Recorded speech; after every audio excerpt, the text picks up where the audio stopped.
Crypto currency ఇస్తానని కోటి రూపాయలతో ఉడాయించిన ఘటన పంజగుట్ట పోలీస్ స్టేషన్ పరిధిలో చోటు చేసుకుంది. మెహదీపట్నానికి చెందిన ఉమర్ కు ఏతేష్ శ్యామ్ అనే వ్యక్తి పరిచయం అయ్యాడు. క్రిప్టో కరెన్సీ ఇస్తానని కోటి రూపాయలు సమకూర్చుకోవాలని సూచించాడు. శ్యామ్ చెప్పిన విధంగా ఉమర్ కోటి రూపాయల నగదును తీసుకుని బంజారా హిల్స్ లోని తాజ్ డెక్కన్ హోటల్ కు చేరుకున్నాడు. ఉమర్ నుంచి కోటి రూపాయలు తీసుకున్న శ్యామ్ 5 నిమిషాలలో కృష్ణ కరెన్సీ ఇస్తానంటూ పరారయ్యాడు. నిమిషాలు గడుస్తున్నా శ్యామ్ రాకపోవడంతో ఫోన్లో సంప్రదించేందుకు ప్రయత్నించగా ఫోన్ స్విచ్ ఆఫ్ వచ్చింది. సుమారు 2 గంటల పాటు వేచి ఉన్న శ్యామ్ ఆచూకీ తెలియకపోవడంతో తాను మోసపోయానంటూ పంజగుట్ట పోలీసులను ఆశ్రయించాడు. బాధితుని ఫిర్యాదు గుట్ట మేరకు పంజగుట్ట పోలీసులకు విచారణ జరుపుతున్నారు. ఉమర్ కు ఈ స్థాయిలో నగదు ఎలా సమకూరింది అన్న కోణంలో కూడా విచారణ జరుపుతున్నట్టు తెలుస్తోంది.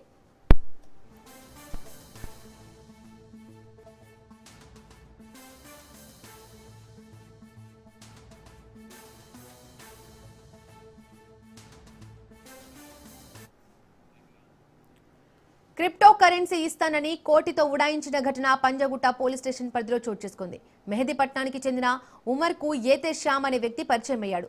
క్రిప్టో కరెన్సీ ఇస్తానని కోటి రూపాయలు సమకూర్చుకోవాలని సూచించాడు. శ్యామ్ చెప్పిన విధంగా ఉమర్ కోటి రూపాయల నగదును తీసుకుని బంజారా హిల్స్ లోని తాజ్ డెక్కన్ హోటల్ కు చేరుకున్నాడు. ఉమర్ నుండి కోటి రూపాయలు తీసుకున్న శ్యామ్ 5 నిమిషాలలో క్రిప్టో కరెన్సీ ఇస్తానంటూ పరారయ్యాడు. నిమిషాలు గడుస్తున్నా శ్యామ్ రాకపోవడంతో ఫోన్లో సంప్రదించేందుకు ప్రయత్నించగా ఫోన్ స్విచ్ ఆఫ్ వచ్చింది. సుమారు 2 గంటల పాటు వేచి ఉన్న శ్యామ్ ఆచూకీ తెలియకపోవడంతో తాను మోసపోయానంటూ పంజగుట్ట పోలీసులను ఆశ్రయించాడు. బాధితుని ఫిర్యాదు మేరకు పంజగుట్ట పోలీసులు విచారణ జరుపుతున్నారు. ఉమర్ కు ఈ స్థాయిలో నగదు ఎలా సమకూరింది అన్న కోణంలో కూడా విచారణ జరుగుతున్నట్టు తెలుస్తోంది.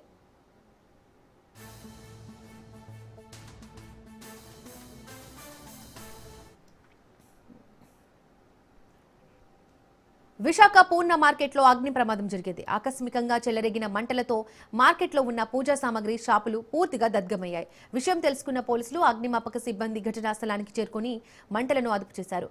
ఎవరికి ప్రాణ నష్టం జరగలేదు. ఘటనకు సంబంధించి వివరాలు 1 టౌన్ పోలీసులు సేకరిస్తున్నారు.